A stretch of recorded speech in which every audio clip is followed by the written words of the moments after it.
오늘 마태복음 24장을 통해서 마지막 때, 종말의 때 우리가 어떻게 살아야 되는지 그 말씀을 한번 보겠습니다. 여기 24장 한번 보십시오.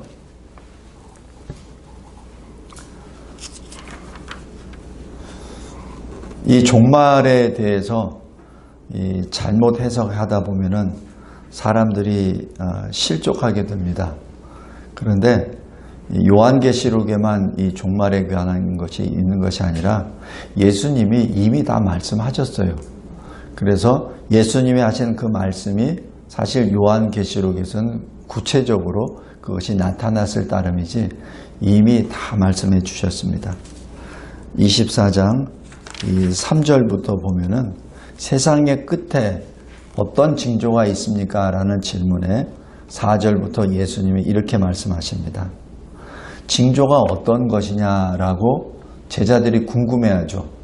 우리도 그런 질문을 많이 하잖아요. 언제가 징조의 시작입니까? 그 사인이 뭡니까? 이렇게 묻는데 예수님이 첫 번 1번으로 대답하신 것 4절입니다. 사람의 미혹을 받지 않도록 주의하라. 이 주의하라는 게 첫 번째입니다. 그러니까 언제 뭐가 어떻게 되고 뭐 어떤 사인이 뭐 전쟁이 나고 기근이 나고 뭐가 나고 그건 나중 문제고 첫 번째 미혹을 받지 않도록 하라. 그런데 어떤 미혹이냐면 사람의 미혹입니다.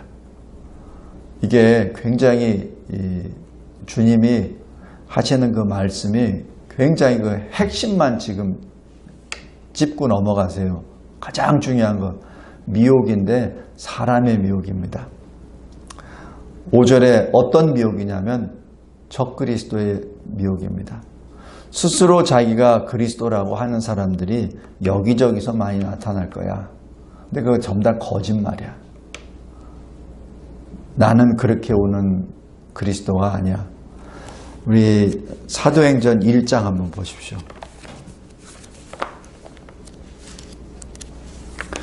우리 잘 다 아는 내용이에요. 사도행전 1장 11절 보십시오. 갈릴리 사람들아 어찌하여 서서 하늘을 쳐다보느냐. 너희 가운데서 하늘로 올려지신 이 예수는 하늘로 가심을 본 그대로 오시리라. 예수님이 어떻게 올라가셨습니까? 9절입니다. 그들이 보는데 올려져 가시니 구름이 그를 가려 보이지 않게 하더라. 바로 이 모습 그대로 내려오십니다. 누가? 우리 주 예수님이. 지금 예수님이 그렇게 오시는데 그 오지도 않으신 그 예수님을 자기가 그리스도라고 말하면서 여기저기서 말하는 것이 첫 번째 미혹이니 그 미혹에 받지 않도록 항상 깨어있으라라는 주님의 1번입니다. 다음에 2번은 난리가 소문에 소문이 나타날 거야.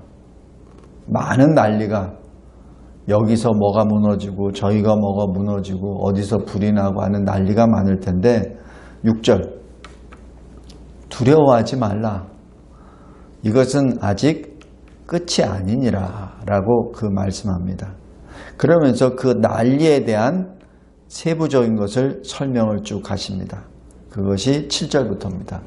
전쟁입니다. 민족이 민족을, 나라가 나라를, 곳곳에 기근과 지진이 일어날 것이다. 그런데 이런 것이 재난의 시작이라 라고 말씀합니다. 지금 우리가 살고 있는 현재 모습도 지금 이 모습들이 지금 잘 나타나고 있어요. 특별히 우리 대한민국에는 자기가 예수, 자기가 그리스도라고 말하는 이단의 교주들이 많고 그 사람들이 이미 죽었는데도 불구하고 그 아들이 그 후계자가 또 그 타이틀을 가지고 세를 지금 자랑하고 있습니다. 특별히 우리나라에 이런 일이 일어났다는 그 자체가 그리고 이 나라에는 이 이단이 엄청나게 발호를 해요. 지금 신천지 같은 경우도 뭐 10만이 어떻게 모이고 어느 지역 가면은 아예 버스에다가 신천지 광고를 붙이고 다녀버립니다. 이게 그렇게 한다는 얘기는 이 재력, 정치, 문화 여기에 장악을 했다는 사인입니다. 그 누구도 그게 아니라고 말 못한다는 얘기죠. 지금 우리나라가 어찌 보면 이 종말의 때 아주 가장 좋은 한 시험장, 테스트장이기도 합니다. 8절에 뭐라는 거 아시죠? 재난의 시작이야. 그러니까 두려워하지 마. 지금 재난의 시작을 가지고 두려워하면은 그 재난을 이길 수가 없죠. 자, 9절 보십시오. 그때 교회는 어떻게 됩니까? 예수 때문에 죽임을 당하는 환난을 겪게 됩니다. 우리는 이미 이 경험을 지난 5년, 3년 동안 경험을 했습니다. 물론 제가 누차 말씀드리지만 하나님은 참 자상하시고 친절하신 하나님이십니다. 우리에게 갑자기 그런 커다란 환난이 오기 허락하시기 전에 아주 조용한 친절한 그 코로나19의 환난, 그리고 정권이 그것을 이용을 해서 이 나라를 통제하려고 했었던 그런 굉장히 부드러운 환난을 우리가 통과했죠. 그것은 단지 시작일 따름입니다. 그래서 예수를 믿는다고 하면은 예수 믿지도 않는 사람들이, 교회라고 하면은 교회는 쳐다보지도 않는 사람들이 굉장히 적대감을 가지고 공격했었던 것을 우리가 기억합니다. 10절 보십시오. 그때 많은 사람이 실족하게 될 거야. 많은 사람이 교회를 떠나기도 하고 또 예수를 떠나기도 하고 신앙을 거둬들이기도 하고 서로 잡아주고 서로 미워하겠으며 거짓 선지자가 많이 일어나 많은 사람을 미혹하겠으며, 지금 현재 일어나고 있는 그 모습들입니다. 12절 불법이 성함으로. 여기서 법은 뭐죠? 하나님의 법입니다. 세상 법이 아니에요. 이것을 세상의 법이라고 생각하면 큰 오산입니다. 불법을 말한 이 불법은 하나님의 법입니다. 그러니까 하나님의 법을 지키지 않는 일들이 굉장히 많이 일어나고, 그리고 많은 사람의 사랑이 식어지니라. 이게 굉장히 중요한 것이, 우리의 생명은 하나님으로부터 왔는데 그럼 하나님의 어떤 성품으로부터 나왔냐는 얘기죠. 사랑입니다. 그래서 우리의 생명은 하나님의 사랑으로부터 나왔어요. 그래서 인간이 사랑이 식어졌다는 얘기는 인간성, 그리고 하나님이 우리에게 주시는 생명의 근원 자체를 부인하는 일들이 벌어진다는 것입니다. 그러니까 부모가 자식을 죽이고 자식이 부모를 죽이고 또 자기가 하나님으로부터 받은 그거를 젠더라고 이상하게 표현해서 나가버리고, 이게 불법입니다. 그것이 성행하고 많은 사람이 서로를 사랑하고 위하는 것이 아니라 공격합니다. 요즘 저도 엘리베이터 타고 나면은 꼬마들 오면 말 시키고 싶어요. 너 몇 살이야? 몇 학년이야? 제 손주가 생각이 나고 그래서. 그런데 그 같이 옆에 있는 엄마나 아빠들이 싫어합니다. 그게 그만큼 인간의 관계가 그만큼 식어져 버렸다는 것이죠. 예수님이 강조하십니다. 13절. 그런데 말이야, 끝까지 견뎌라. 견딘다는 게 뭐죠? 구원을 놓치지 말라는 얘기입니다. 내가 끝까지 견뎌서 구원을 획득하는 것이 아니라 구원을 나에게 주셨어요. 그걸 빼앗기지 말라는 얘기입니다. 그게 다릅니다. 내가 어떻게 내 힘으로 구원을 찾고 획득하라는 얘기가 아니라 이미 구원을 우리에게 주셨어요. 은혜의 선물 믿음을 주심으로 말미암아, 예수 믿음으로 말미암아 우리가 구원을 받았습니다. 끝까지 견디라는 얘기는 끝까지 놓치지 말라는 얘기입니다. 빼앗기지 말라는 얘기예요. 14절. 이 천국 복음이 모든 민족에게, 백성에게, 언어에게, 나라에게 증언되어야 되기 위하여 온 세상에 전파될 텐데 그제야 끝이 올 거야 라고 예수님이 쭉 말씀하십니다. 이게 요한계시록 1장부터 22장에 있는 모든 그 내용을 한마디로 딱 축약을 해서 요약한 내용입니다. 어떻게 그럴 수 있냐고요? 요한계시록의 저자는 예수님이세요. 왜? 예수님이 다 말씀해 주잖아요. 사도 요한에게. 사도 요한은 그것을 기록했을 따름이지.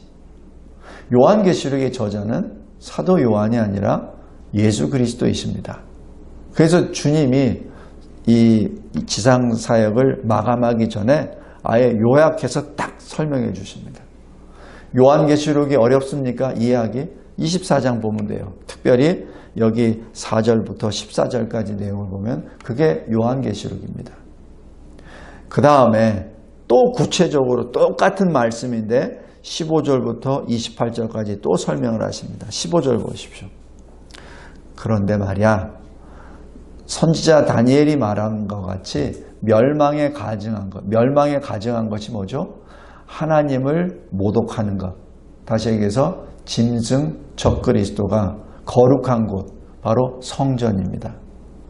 하나님의 집에 선 것을 볼 거야. 선다는 얘기는 뭐냐면은 장악했다는 얘기를 의미합니다. 교회를 장악한 것이고 하나님의 집을 장악했다는 것이죠. 그러면 하나님의 집은, 성도들은 지금 어딘가에 고통받고 신음거리고 있다는 얘기죠. 16절. 그때 하나님의 백성들, 여기서 유대에 있는 자들이라고 얘기하는 것은 지금 당시에는 유대를 제한해서 하지만은 신약시대는 바로 우리들입니다. 그리스도를 믿는 자들은 산으로 도망할지어다. 산으로 도망하라는 얘기는 바로 산에 가서 하나님께 기도하라는 얘기입니다. 산에 가서 무슨 이 토굴을 짜서 거기서 피신하라는 것이 아니라 거기서 기도하라는 얘기입니다. 예수님께서 제자들을 보내시고 하신 행을 잘 보십시오. 오병이어 사건 이후에 빨리 보내시고 난 다음에 산으로 올라가서 아버지께 기도하시죠. 바로 산으로 도망할이라는 얘기는 하나님께로 피하라는 그 말씀입니다. 그리고 너희들이 급하다고 생각하는 것을 얻기 위하여 막 집 안으로 들어가고 밭에서 겉옷을 챙기고 이런 거 하지 마. 먼저 하나님께 기도부터 해. 이런 일들이 벌어지면 하나님께 나아가 기도해. 그것이 20절입니다. 너희가 도망하는 일이 겨울에나 안식일에 되지 않도록 기도하라. 계속 기도하라는 얘기입니다. 성도 여러분, 이 마지막 때 우리가 할 일은 기도입니다. 기도입니다. 기도하라. 그리고 21절에 그런데 큰 환난이 있을 터인데 그 환난은 지금까지 보지 못한 환난이야. 그래서 그 날을 22절 조금이라도 감하지 아니하면 거기서 살아남은 자가 없어. 이 얘기는 뭐예요? 살아남은 자가 있겠죠. 그 얘기는 하나님께서 그 날을 감해 주신다는 것을 의미합니다. 이것이 환난 가운데 하나님이 이루시는 구원의 완성입니다. 그때 23절 사람들이 그리스도가 여기 있다 저기 있다, 또 거짓 그리스도들 거짓 선지자들이 일어나서 말로만 하는 것이 아니라 표적과 기소로 사람들을 미혹해 할 거야. 그런데 여기 25절 보십시오. 내가 미리 말하였지 그리스도를 만나러 나가지 말고 기도하라. 마치 27절에 번개가 동편에서 나서 서편까지 번쩍임 같이, 이건 뭐예요? 순식간에 인자가 임함일 것이다. 바로 아까 이 사도행전 1장에 예수께서 올리심을 받는 승천하신 그 모습 그대로 다시 재림, 다시 강림하신다는 그 표현입니다. 너희들이 생각하는 방식으로 종말이 전개가 되는 게 아니야. 너희들이 생각하는 것이지로 하나님이 그 순간으로 하신다고. 그러면서 29절부터 31절까지 아주 또 세부적으로 말씀해 주십니다.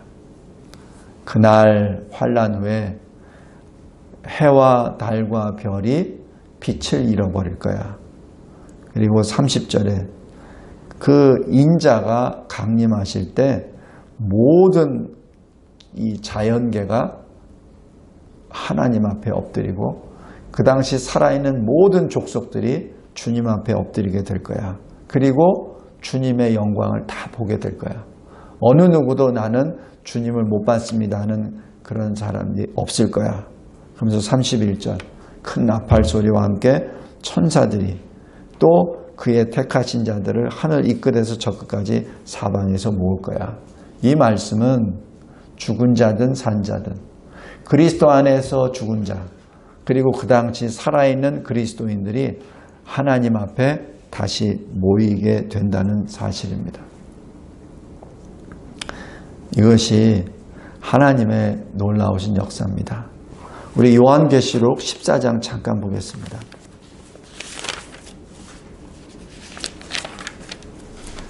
요한계시록 14장 1절 보십시오.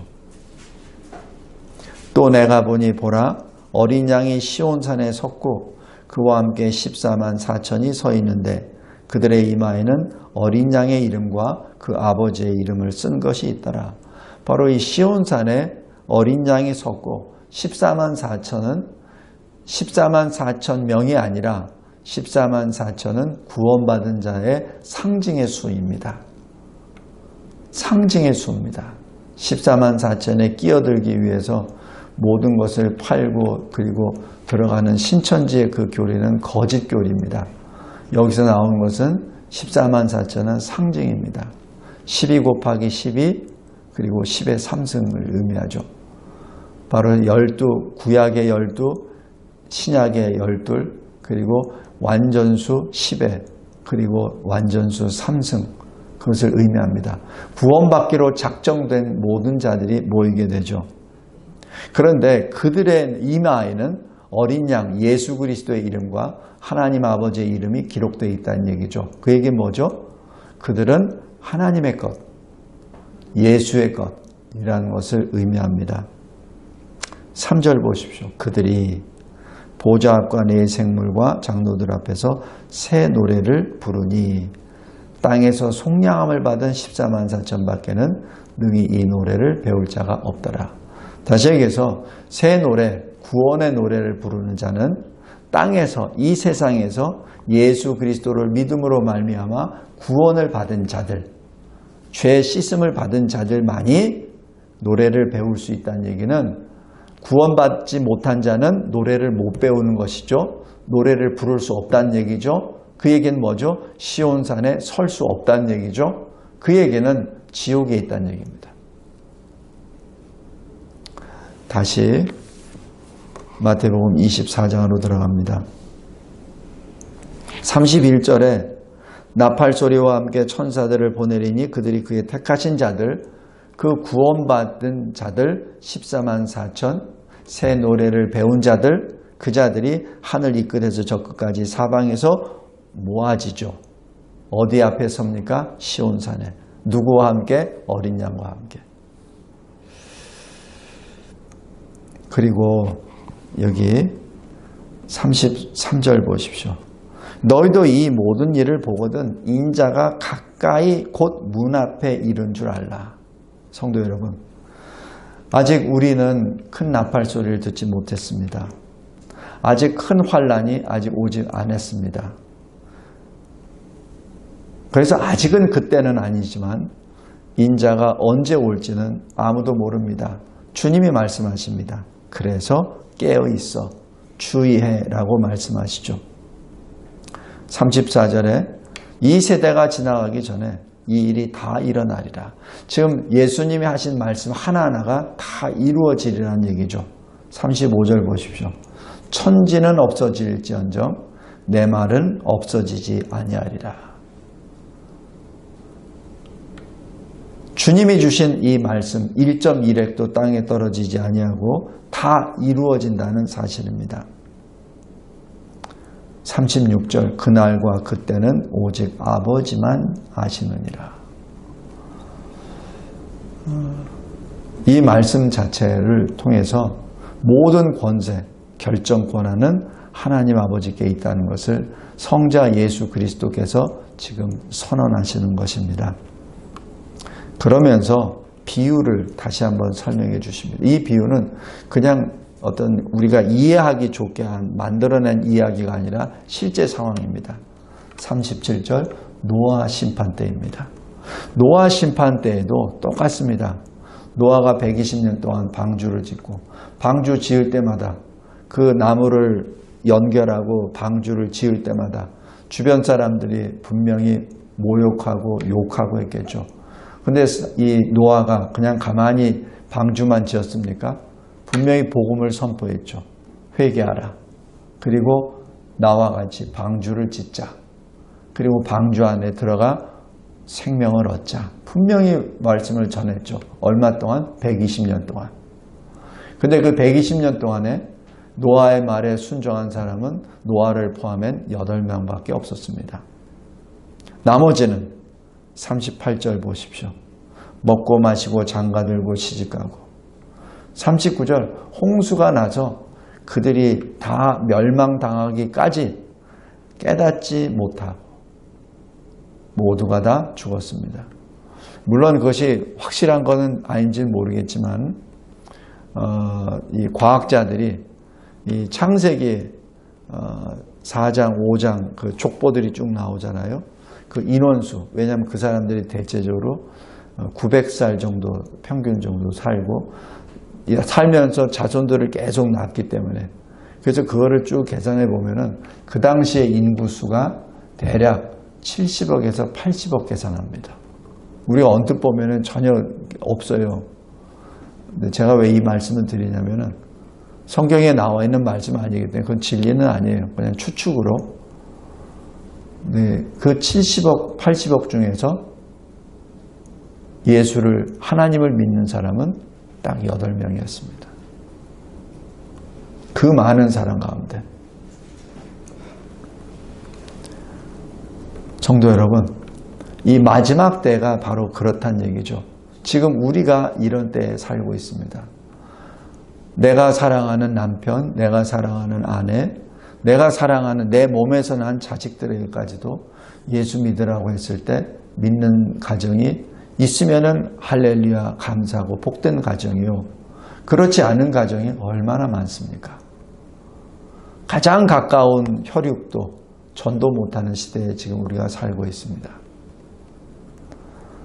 그들에게 예수 믿고 천국에서 우리 같이 만나자라고 했을 때는 누가 과연 듣습니까? 우리 이제 이번 주 토요일 날 크리스마스 우리 디너 파티 지금 3개월 동안 준비해 왔잖아요. 말씀도 보내고 했는데 그 반응을 보인 사람 그리고 오겠다고 한 사람 얼마나 됩니까? 이게 지금 예수님이 하신 말씀이에요. 여기 누가 한 얘기가 아니라 사도들이 한 것이 아니라 예수님이 하신 말씀이에요. 똑같습니다. 그러면서 이 40절, 41절에 이렇게 말씀합니다. 두 사람이 밭에 있는데 한 사람이 들림을 받고 한 사람은 버림을 받고 이렇게 표현합니다. 이것을 가지고 어떤 그 다른 신학적인 이론을 해서 큰 환란이 오기 전에 우리가 이 버려짐을 받으면 안 돼 이렇게 또 주장하는 사람도 있습니다.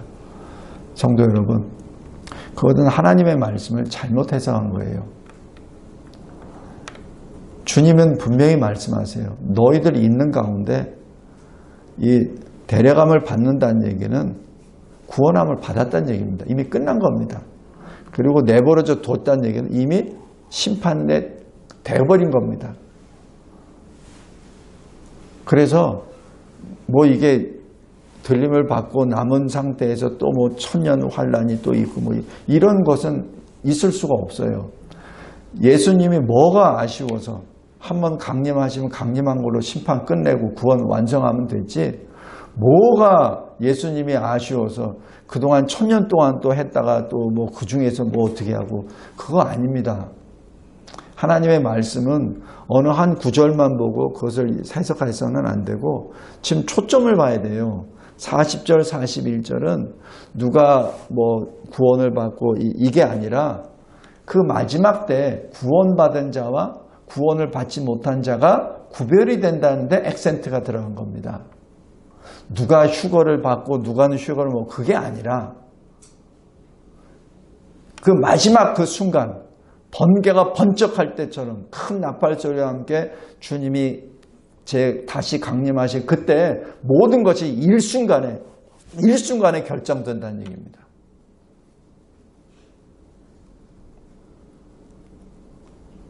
우리가 하나님의 말씀을 볼 때 말씀 하나만을 봐서는 안 되고 전체를 봐야 되고, 주님이 왜 이런 말씀을 하셨는지 그 내용을 알아야 됩니다.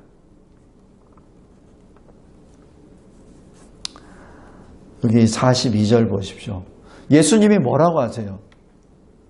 그러니까 깨어 있으라고 하잖아요. 그 환난 때를 피하라? 그런 말씀 안 하세요. 환난을 있으니까 거기서 끝까지 견뎌라라고 말씀하시지, 환난이 피하도록 어떻게 하라는 얘기가 없어요. 13절 잘 보십시오. 끝까지 견뎌라, 그 말하지, 그 환난을 받지 않도록 휴거의 대상에 참여하도록 애를 써라, 그런 말 없어요. 그죠? 이것을 인간적으로 생각을 해서 해석을 하면 절대 안 됩니다. 그러면서 44절 오늘 본문입니다. 이러므로 준비하고 있으라. 준비하고 있으라. 생각하지 않은 때 인자가 오리라. 생각하지 못할 때 인자가 오리라. 성도 여러분, 오늘 여기 마태복음 24장에 그 주제가 뭐냐면 인자가 오리라. 그러므로 준비하라는 얘기입니다. 우리 주 예수 그리스도께서는 이 자기 백성을 구원하는 구속의 역사를 시행하시는 분입니다. 그래서 2000년 전에 오셔서 십자가에 달려 죽으심으로 성취하셨습니다. 그것이 십자가 대속의 역사죠. 그런데 여기서 인자라고 표현하는 것은 Son of Man이라고 얘기한 것은 주님이 자기 자신을 가리킬 때 그렇게 표현한 겁니다. 그냥 글자 그대로 보면은 사람의 아들이에요. 우리도 사람의 아들이죠. 그러나 여기서 주님이 말씀하신 인자, Son of Man은 바로 성육신의 주님을 말씀하십니다. 자기 자신을 표현하실 때 인자라고 말씀하십니다. 하나님은 영이십니다. 그런데 그 영이신 하나님이 우리 몸을 입고 오셨죠. 그것이 성육신이라고 우리는 표현을 하고 주님은 인자 이렇게 표현합니다. 그래서 인자가 오리라 하신 얘기는 예수의 재림을 말씀합니다. 그런데 이 주님의 구속 역사는 주님이 다시 강림하실 때까지 교회를 통하여 하나님이 일하십니다. 교회를 통하여 일하십니다. 왜? 교회는 뭐죠? 믿는 자들의 모임이죠. 이 세상 가운데서 꺼내심을 받은 자들, 이 세상의 우상과 죄악으로부터 꺼내심을 받은 자들이 바로 교회입니다. 그래서 헬라어로 에클레시아입니다. 에크는 out of고 클레이시아는 being called입니다. 그러니까 소명을 받아서 나온 자들이죠. 아브라함이 아버지 데라의 집에서부터 나왔죠. 이 불림을 받은 겁니다. 그것이 교회입니다. 그래서 이 교회는 세상 가운데 살지만 세상에서 나온 끄집을 건져냄을 받은 자들을 말합니다. 하나님께서는 그들을 통하여 일하십니다. 예수 그리스도의 구속 사역은 초림 예수는 심판이 아니라 구원의 역사입니다. 그러나 재림 예수는 심판과 구원의 완성입니다. 성도 여러분, 우리가 이것을 잘 생각해야 됩니다. 우리가 이 시대에 살면서 예수는 무조건 사랑의 예수님이니까 왼쪽 뺨을 때려는 오른쪽 뺨도 때리라고 했으니까 원수도 사랑하라, 사랑 타령을 하는데, 그것은 하나님의 그 말씀을 붙잡고 사랑의 마음으로 그들에게 복음을 전하는 것이지, 죄악도 인정하고 죄악도 좋다고 껴안으라는 얘기가 결코 아닙니다. 죄악을 껴안으면 어떻게 되죠? 우리가 자신이 더러워져 버리죠. 그러면 하나님의 백성이 될 수 없죠. 하나님이 뭐라고 하시죠? 거룩하라. 왜? 내가 거룩하니. 하나님의 백성이 되려면 하나님처럼 거룩해야 됩니다. 어떻게 거룩을 한다고요? 하나님의 말씀과 기도로 거룩하여짐을 받죠. 디모데전서 4장 5절입니다.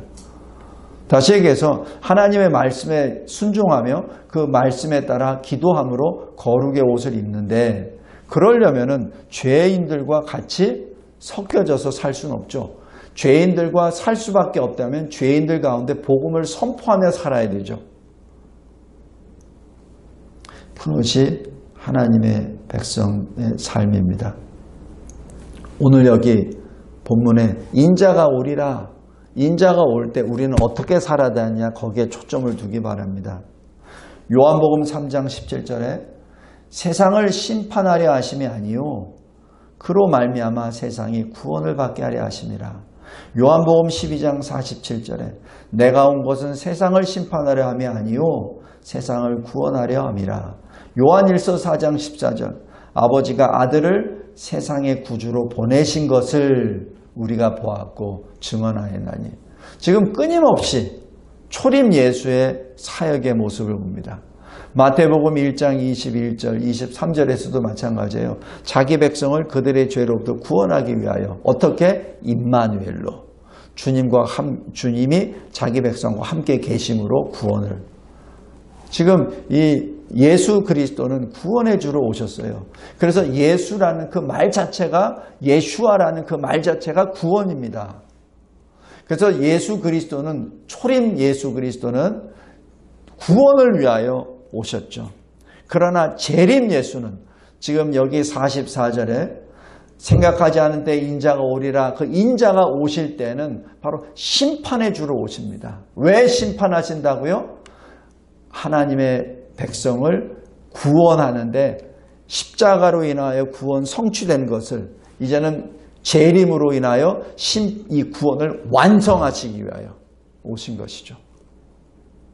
그래서 영어로 하면은 성취는 accomplishment고, 그리고 이 완성은 accommodation입니다. 말이 달라요. 그래서 초림 예수와 재림 예수의 그 목적이 다릅니다. 그래서 44절에 준비하고 있으라 하는 그 얘기입니다. 준비하고 있으라. 마지막 종말의 심판을 통해서 너희들의 구원을 완성할 터이니 준비하고 있으라라는 그 말씀입니다.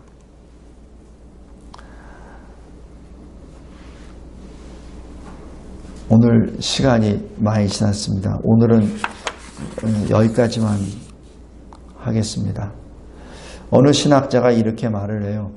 예수 그리스도께서 십자가에 달려 죽으심으로 구속을 성취했습니다. 그래서 우리는, 예수 믿는 자는 더 이상 죄와 어둠의 지배 아래 있지 않고 그리스도의 통치 아래 있습니다. 그런데 그 그리스도의 통치는 은혜의 통치입니다. 이미 은혜의 통치는 이미 와 있습니다. 그런데 아직은 영광의 통치 아래 들어가지 않습니다. 왜냐하면 영광의 통치는 예수 재림 시에부터 시작되기 때문에 그렇습니다. 말씀을 맺겠습니다. 우리는 이미 예수를 믿음으로 말미암아 구원함을 받은 자입니다. 이미 받았습니다. 그래서 우리는 예수 그리스도의 은혜의 통치 아래 있습니다. 그래서 고린도후서 6장에도 지금이 은혜 받을 만한 때예요. 지금이 구원받을 때라는 그런 말씀하죠. 지금이 이 세상에 있을 때가 바로 죄의 속량함을 받은 때라는 얘기죠. 그런데 아직은 안 온 것이죠. 무슨 아직은 그리스도의 영광의 통치, 영원한 영광의 통치, 바로 예수 제 이름으로 인하여 이루어지는 종말 심판으로 인하여 죄악된 모든 것이 다 불에 다 사라져버리고, 그리고 하나님의 백성들이 다시 새롭게 새 하늘과 새 땅, 새 예루살렘 성에서 들어가 영광의 통치를 받는 그때는 아직 오지 않았다는 것입니다. 그래서 우리는 큰 환난 앞에 우리는 늘 기도하며 감사하며 그리고 그날을 기다려야 합니다. 세상 사람들이나 성경을 잘못 해석한 사람처럼 그날을 두려워하거나 그날을 피하려고 하거나 하서는 안 됩니다. 오히려 그날을 기다려야 되고 찬송하며 감사하며 그날 오기를 학수고대해야 되는 것이 믿는 자의 모습입니다. 그래서 우리의 사명이 무엇입니까? 이 종말의 때 우리의 사명은 첫째, 우리 각자의 신앙 고백이 중요합니다. 각자의 신앙 고백이 중요합니다. 눈을 떴을 때 하나님 감사합니다. 나에게 예수 그리스도를 유일한 나의 구주로 믿게 하여 주심에 감사합니다. 그 예수 그리스도 믿음으로 나는 더 이상 세상에 존재하지만은 세상에 속한 자가 아니라 천국에 속한 자입니다. 나는 이 믿음으로 천국에 들어갑니다라는 신앙 고백이 눈을 떴을 때 그리고 눈을 감고 침상에 누웠을 때마다 항상 내 마음에 계속해서 반복해야 됩니다. 왜? 언제 주님이 오실지 모르잖아요. 그리고 두 번째 우리의 이 마지막 때 우리의 사명은 이 신앙 고백을 다른 사람에게 전해주는 겁니다. 다른 사람에게 전해주는 것이죠. 우리 마가복음 잠깐 보십시오. 마가복음 5장.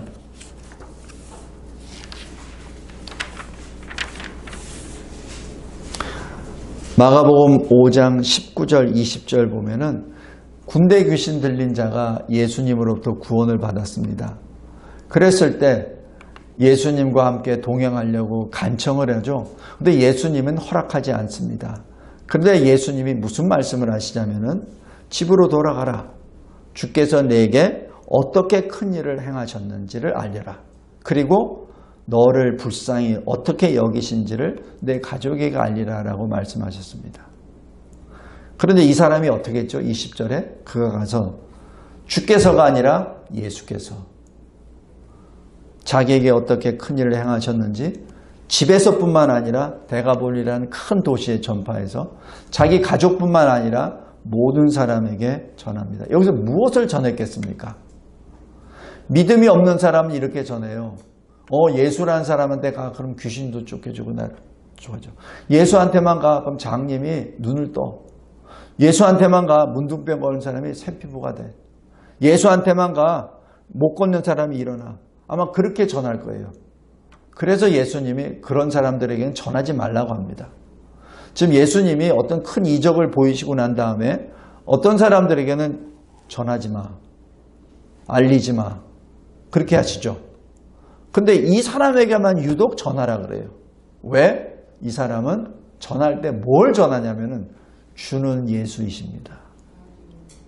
예수는 주이십니다. 바로 주라는 것은 구약의 여호와를 의미합니다. 우리 누가복음 8장 보십시오.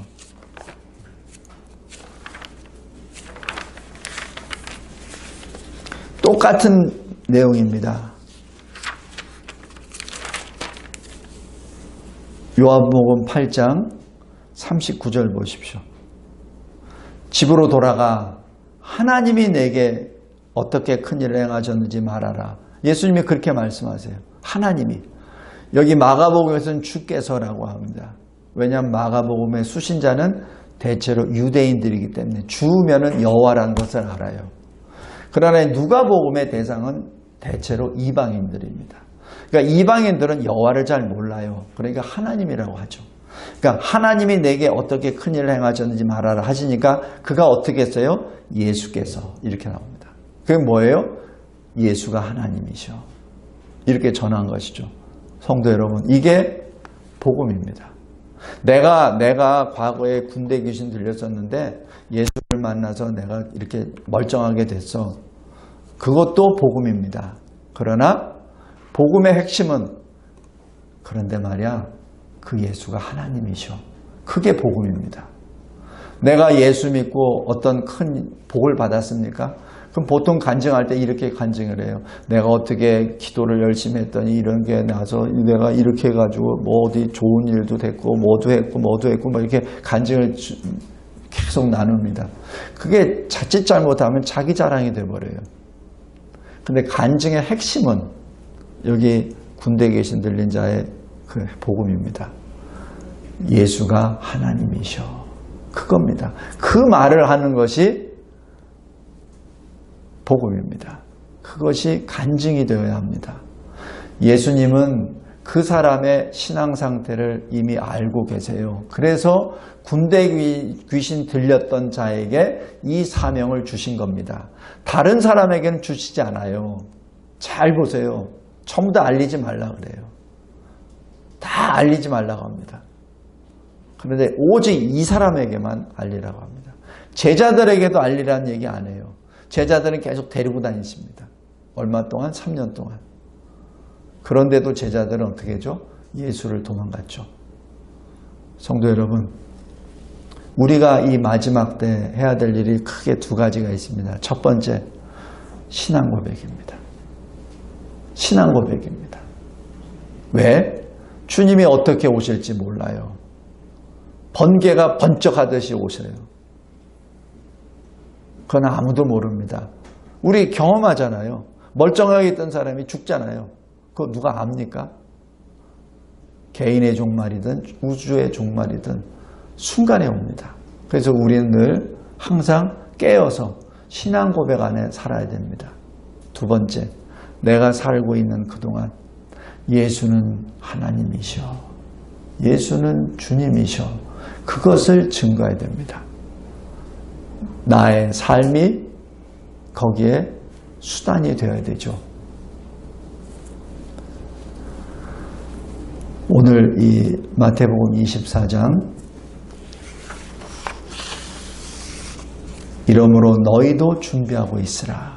지금 준비하고 있으라. 주님이 하신 말씀입니다. 종말에 대하여 말씀하시면서 말씀하십니다. 준비하고 있으라. 환난을 피하거나 그러지 말라. 두려워하지 말라. 내가 가지고 있는 그 구원을 빼앗기지 말라. 준비하고 있으라.